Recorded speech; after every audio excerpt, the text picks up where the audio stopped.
এটা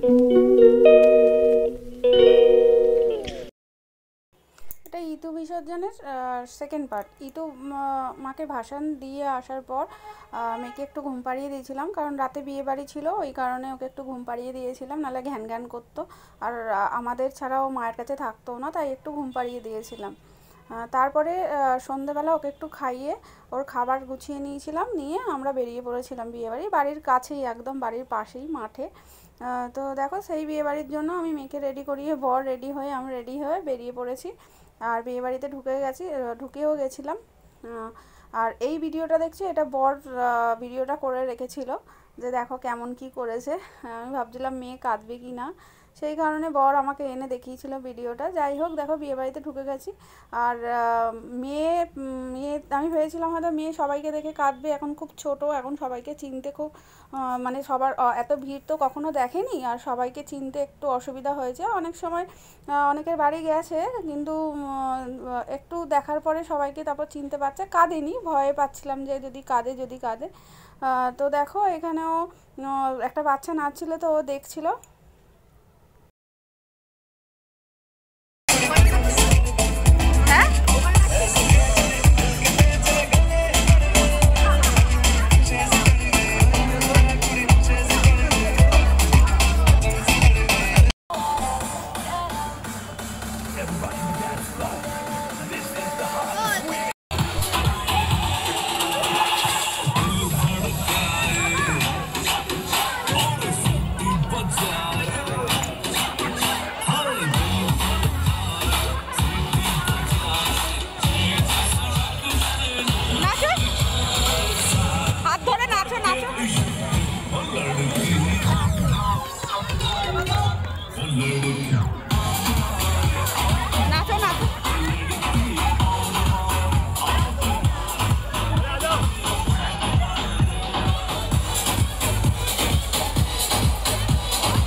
সবাই মিলে